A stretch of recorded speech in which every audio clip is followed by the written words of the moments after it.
Slavic mythology is complicated, or it might have not been. The lack of primary sources leaves us guessing for most of the time, and especially talking about Western Slavs, concerning the Czech lands where I'm from. We have 3 gods that have been confirmed in written sources in our country. Perun, the thunder god, Zelu, the forgotten god that may have been made up, and Veles, the god of cattle and underworld. And we will be focusing on him today. Hello, my name is Jiří, and today we will dive into who Veles was and what became of him. Before we start, I just want to highlight that I am not an academic, I just like to read. Some theories I will throw out may be completely wrong, and I will always let you know when I'm straining off the written sources into something I connected myself and may be wrong. So, without further ado, let's go! Veles, the god that became many. Slavic religion in a nutshell.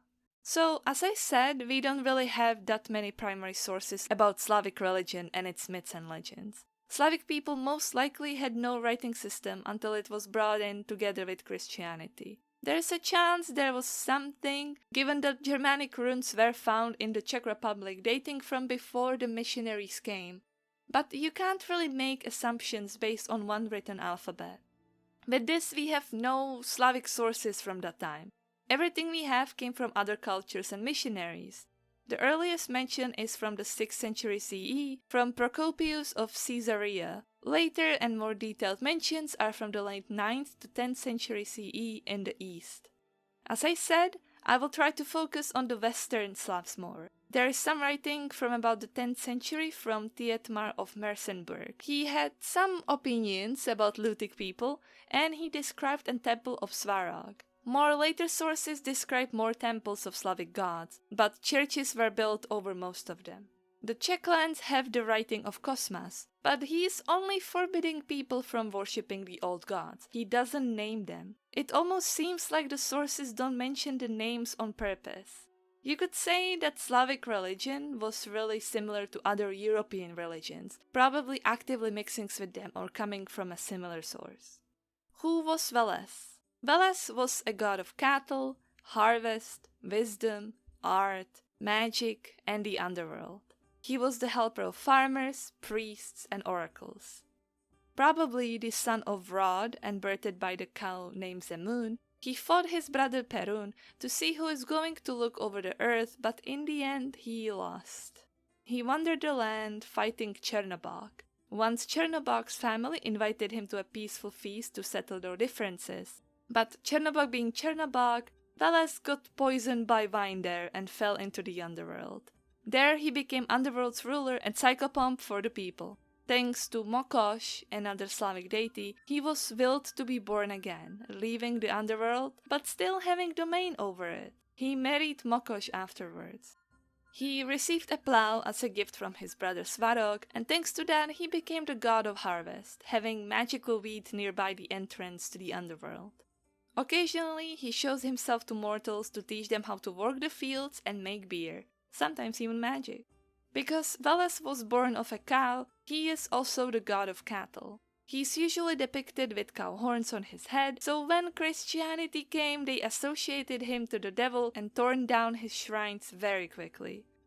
He tends to show to mortals in 2 forms. One is an old grey-haired man in a white robe holding a shepherd's staff. He either has a crown on his head to show that he is the king of the underworld, or a leather headband which shows him as a teacher to humans. The other form is of a young horned warrior, clad in leather and holding a spear. He tends to take this form when leading the souls. Veles's symbols include a bear, bull, plow, and a walnut tree. There were celebrations held on around the 2nd February and 21st June to celebrate the god.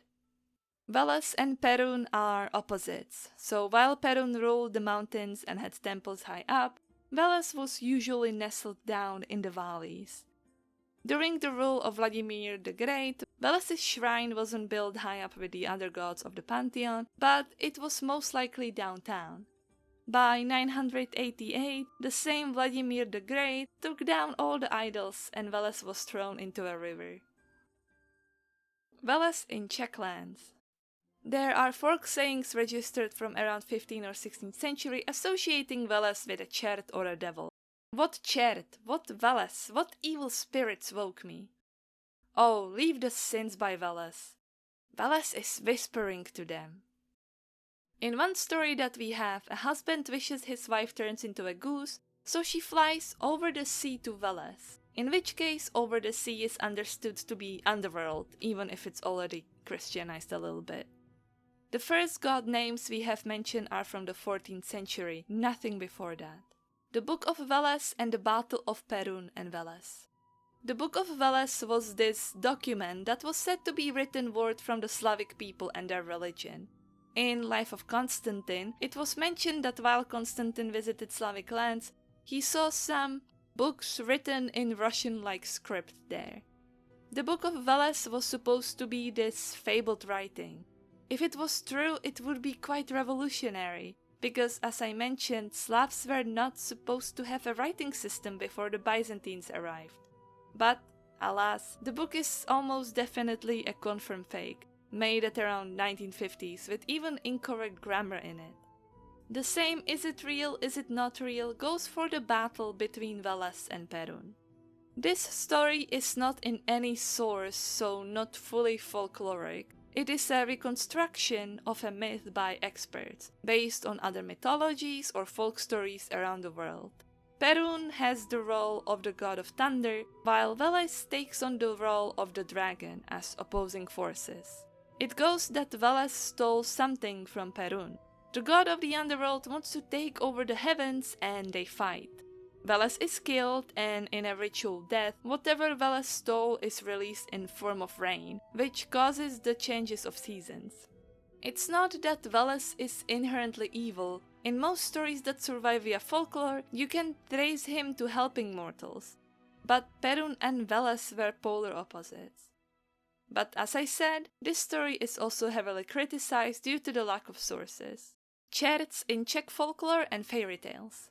For now, I will need you to believe me a little, because we are gonna stray away from our underworld uncle, and we will visit more recent folklore and fairy tales that have risen up. And with more recent, I don't really mean that, they mixed a bit. Anyway, czerts. What are they? These guys are devilish looking creatures which are often most seen as helping the main devil, Lucifer if you will.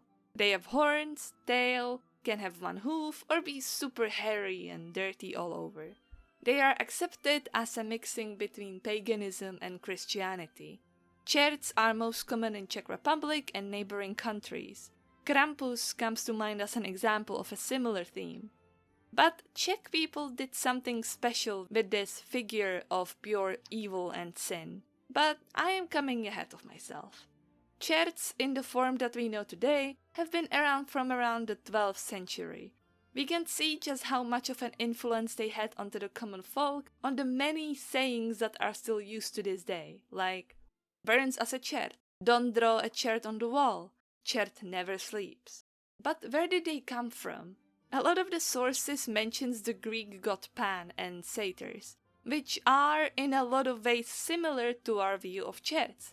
There was most likely contact between my ancestors and Greeks and Romans. I already mentioned that mythologies do tend to mix a lot. So yes, it's entirely possible that our view of cherts came from Pan.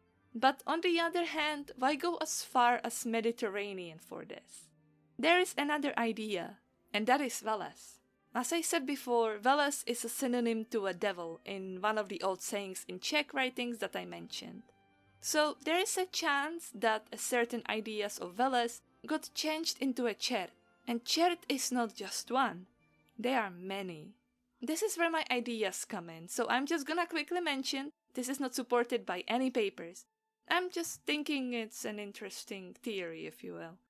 Now, you may be thinking, chert, devil, surely they are evil. People fear them. And yes, that used to be the case for a little bit of our history, and you can generally trace the more evil and scary chert is, the more Christian the surroundings are. But since about the 19th century onwards, cherts and the devil changed. I was raised on many fairy tales on TV, And let me tell you, if I had a chert and an angel stand up in front of me, I would go to the chert. Seriously. Czechs are good and just and a little bit goofy at times in our stories. They punish the sinners when nobody else does. They are more inclined towards humans because they live among us. If you are good, czert is no danger to you. So what if this Czech thing, the way our folk make czerts the good guys? What if we deep down remember a horned god who wasn't evil and was just? Who helped people travel into the underworld and occasionally taught them magic? What if czerts are a little seedlings left after Veles was thrown into the river all this time ago? Again, it's just a theory, nothing much else. But I like to think that our gods never really left us, not really. We may not have written stories, temples, or sometimes even names. But deep down, we still have memories of our ancestors, of beings that are long gone but will never really be forgotten. Thank you for watching. I'll see you next time.